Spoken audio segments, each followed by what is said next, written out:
पूरा शराब घोटाला भी फर्जी है। मैं तो शुरू से ही कह रहा था कि एक पैसे का कोई लेन देन नहीं हुआ। जज कल बार बार पूछते रहे भी कोई तो दिखाओ, एक पैसा तो दिखाओ, कहीं सबूत तो एक सबूत नहीं है इनके पास, एक सबूत नहीं है। तो पूरा का पूरा शराब घोटाला फर्जी है। थोड़े दिन के अंदर ये शराब घोटाला बंद हो जाएगा, एक और ले आएंगे। मतलब इनको पूरा टाइम इनको केवल और केवल लोगों को एजेंसीज में और इन सारी जांचों में उलझा के रखना है। काम ना खुद कुछ काम करेंगे ना लोगों को कुछ काम करने देंगे। 24 घंटे केवल और केवल एजेंसी इसकी पार्टी तोड़ दी, उसकी सरकार गिरा दी, उसको जेल भेज दिया, उसको डरा धमका के अपनी पार्टी। ये क्या चल रहा है देश के अंदर? मैं कहता हूं कि अगर इसको इस ढंग से क्यों नहीं देखें। चलो ये साबित नहीं कर पाए कि आपने रुपया लिया या चोरी की है, तो आप भी ये साबित नहीं कर पाए कि हमने चोरी नहीं की, और अगर कर दिए होते तो छूट नहीं गए होते। ये तो ईमानदारी की बात है ना। अभियोजन नहीं साबित कर पाया कि भाई मिस्टर एक्स चोर हैं, तो मिस्टर एक्स भी तो ये साबित नहीं कर पाए कि हम चोर नहीं है। नहीं तो अदालत कहती कि जाओ ऑटो करो, बाहर से घर जाओ। गलत कह रहा हूं? यही होता है ना नियम। कुछ चीजें हम सबके मन को खराब करती हैं। आदमी जेल गया भ्रष्टाचार में, वही जेल का मंत्री, और जेल में उसने एक बच्ची के साथ बलात्कार करने वाले अपराधी को अपने मसाज के लिए रख लिया। उसका वीडियो आया तो बता दिया मनीष सिसोदिया ने कि ये तो फिजियोथेरेपिस्ट है। जब जांच कराई तो वो रेपिस्ट निकला। अरे ऐसा तो नहीं करो यार, इतना तो ख्याल रखो लोकलाज कि रेपिस्ट ही मिला मालिश कराने के लिए, और जेल में मालिश कराना क्यों चाहते हो?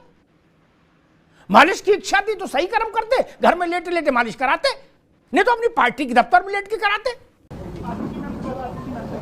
आज अगर हम इन लोगों की तरह बेईमान हो जाएं तो हमारी सारी समस्याएं खत्म हो जाएंगी।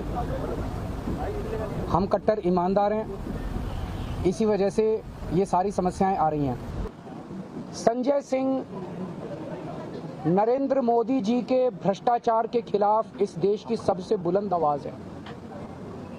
मोदी जी सर से पैर तक भ्रष्टाचार के अंदर डूबे हुए हैं, और मैं समझता हूं कि शायद आजाद भारत के सबसे भ्रष्टाचारी प्रधानमंत्री अगर कोई है तो वो नरेंद्र मोदी जी हैं। बहुत सरल उदाहरण देता हूं, क्या उससे बड़ा उदाहरण नहीं मिलेगा। ठीक, अभी जो नेता जेल गए हैं छोटे नेता हैं, क्या समझिएगा।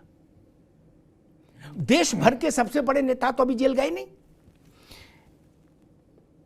आपकी सरकार थी कांग्रेस की, रत्नाकर जी सुन लीजिए कि 1 मिनट की बात है, बस हमेशा के लिए स्थापित हो जाएगा कि मैं क्या कहना चाह रहा हूं। सुब्रमण्यम स्वामी गए थाने कि भाई हमें प्रियंका, राहुल गांधी और मोतीलाल वोरा और सोनिया गांधी के खिलाफ मुकदमा दर्ज कराना भ्रष्टाचार का। क्या दरोगा ने रपटा दिया, बोले होश में हो, किसकी सरकार है, चलो जाओ। भटकते रहे चिट्ठी लेके, सीपी के यहां टीसी, डीसीपी, एसीपी, कौन कौन पी होते हैं, क्या सब उनको रपटा दिए। अच्छा सही बात भी है। अरे राजा के खिलाफ कौन मुकदमा कर लिख लेगा? कांग्रेस की सरकार, मनमोहन सिंह जी जैसा भला आदमी प्रधानमंत्री, और राहुल गांधी, सोनिया गांधी के खिलाफ मुकदमा हो जाए। नहीं हुआ मुकदमा।